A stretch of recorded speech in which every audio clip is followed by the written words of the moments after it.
Assalamualaikum warahmatullahi wabarakatuh. Saudara-saudariku yang dirahmati Allah SWT. Alhamdulillah kita ketemu lagi pada pagi hari ini untuk bareng-bareng merenungi, ngaji, ya, mentadaburi wandai wan ayah, satu hari satu ayat dari Al-Quran. Kemarin sudah kita bahas basmalah sebagai prinsip kasih sayang dalam kehidupan kita, bahwa hidup itu harus penuh kasih sayang, hidup itu harus menebar kasih sayang, hidup itu penuh rahmah, bukan penuh marah. Itu kunci dalam kehidupan kita, maka hidup kita akan, insya Allah, akan lebih baik, ya, lebih ringan, akan lebih bahagia. Kemudian yang selanjutnya hari ini kita akan bahas tentang hamdalah, ya, ucapan alhamdulillahirabbil alamin, segala puji bagi Allah Tuhan semesta alam. Ini adalah prinsip syukur dalam kehidupan kita.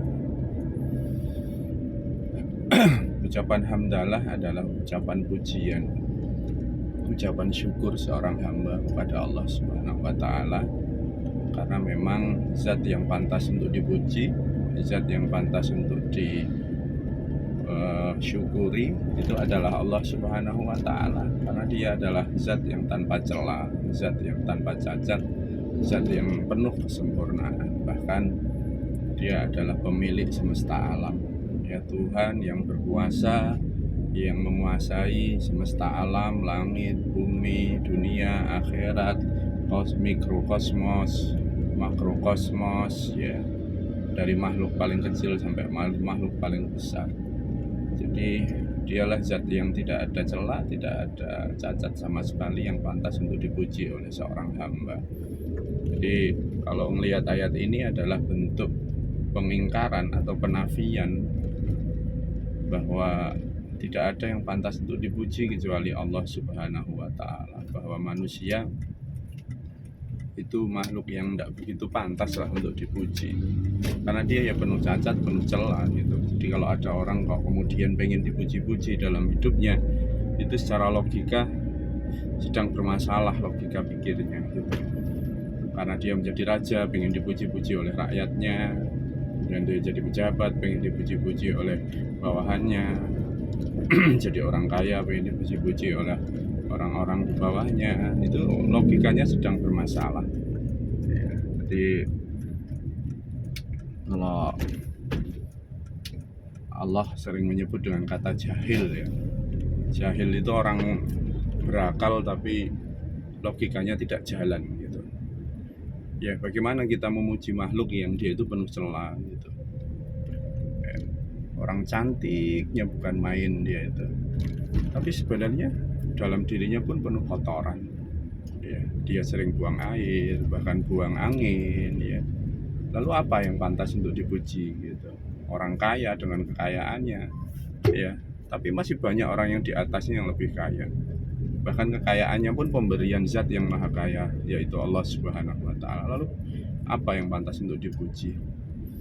Seorang raja pengen dipuji-puji oleh rakyatnya, sedangkan dia jadi raja karena ada rakyatnya. Kalau nggak ada rakyatnya, bagaimana dia menjadi seorang raja? Ya kan? Tuh. Ada orang kaya raya, dia kemudian sombong dengan hartanya. Ya lucu, karena hartanya pun hasil dari proses perniagaan bersama manusia. Mungkin di situ ada orang-orang miskin yang membeli barangnya dan yang lainnya. Jadi tidak pantas untuk memuji manusia itu, ya, walaupun dalam konteks pendidikan memuji sekedarnya itu diperbolehkan, tapi kita sebagai seorang manusia tidaklah pantas untuk berharap pujian manusia.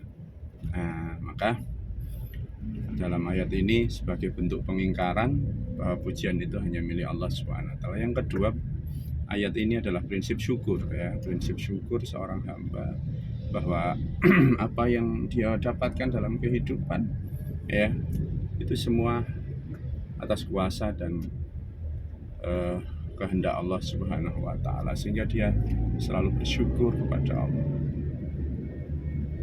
Maka syukur itu akan melahirkan kebaikan, syukur itu akan melahirkan keberkahan, syukur itu akan melipat gandakan nikmat yang Allah Subhanahu wa taala berikan. Bahkan ucapan hamdalah dikatakan dalam beberapa riwayat itu adalah afdhalut du'a, adalah seutama-utamanya doa.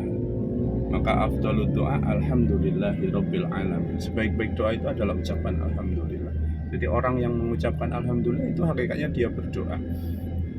Ya, maka kenapa para nabi, para rasul, para sahabat, para ulama, para salafus saleh ketika berdoa mereka jarang meminta, tapi mereka banyak memuji. Ya, mereka banyak memuji gitu. Maka dalam kitab Nasaihul Ibad itu seorang alim itu atau seorang arif itu dia banyak memuji gitu. Tapi kalau seorang ahli ibadah itu banyak meminta. Jadi orang yang mengenal Allah Subhanahu wa taala dia akan enjoy dengan senang bahagia ketika memuji Allah Subhanahu wa taala. Tapi orang-orang biasa, orang-orang yang hidupnya rutinitas ibadah, dia hanya banyak meminta kepada Allah Subhanahu wa taala. Kedua-duanya sebenarnya baik, tapi hanya dalam konteks level kehidupannya saja yang berbeda ketika di hadapan Allah Subhanahu wa taala. Nah, maka kawan-kawan semuanya, saudara-saudara yang dirahmati Allah, mari kita bersyukur, karena dengan syukur itu kenikmatan kita akan dilipat gandakan oleh Allah Subhanahu wa taala. La in syakartum la azidannakum. Kalau kamu bersyukur aku tambah nikmat. Ya, maka pagi ini mari kita awali hidup kita dengan syukur. Coba lihat kenikmatan terkecil dalam kehidupan kita, kemudian ucapkan syukur alhamdulillah. Mungkin hari ini kita punya uang 100.000 gitu, maka bersyukurlah alhamdulillah, dengan uang ini saya masih bisa makan, bisa minum ya. Banyak yang mungkin hari ini yang tidak punya uang 100.000. Kalaupun tidak punya uang kita masih sehat, syukuri itu dari yang terkecil ya. Kemudian kalau memang kita sedang sakit, coba syukuri bahwa kita masih beriman ya. Dalam kondisi sakit kita masih sabar, masih beriman kepada Allah SWT. Itu syukuri ya, sehingga kita tidak ada suudzon kepada Allah Subhanahu wa taala. Ya, kita tidak ada suudzon. Nah, orang yang bersyukur biasanya akan positive thinking ya, akan husnuzon kepada Allah, karena Allah selalu sayang kepadanya. Selalu positive feeling ya. Dalam jiwanya dia akan selalu merasa bahagia karena dia tidak pernah melihat kenikmatan orang lain, tapi dia fokus kepada kenikmatan dirinya. Nah ini, jadi mungkin ada yang merasa hari ini berat banget masalah-masalah. Coba mulai lepaskan dengan bersyukur kepada Allah. Mulai diteliti, mungkin masalah kita satu ya, mungkin kita sakit. Hari ini sakit berat banget, tapi bertahun-tahun dahulu Allah sudah kasih kenikmatan, maka itu syukurilah. Mungkin hari ini Allah sedang ingin menggugurkan dosa-dosa kita. Mungkin hari ini kita masih punya hutang berat banyak banget, coba syukuri betapa banyak kenikmatan Allah. Orang-orang yang tidak punya hutang tapi mungkin dia punya sakit yang sangat berat sekali, tapi kita mungkin punya hutang tapi kita masih sehat. Ini terus syukuri, maka insya Allah kita akan lebih baik di hadapan Allah SWT. Yakinlah semua manusia punya masalah, yakinlah semua manusia punya ujian, dan ujiannya berbeda-beda, punya bab dan pasal masing-masing dalam ujiannya.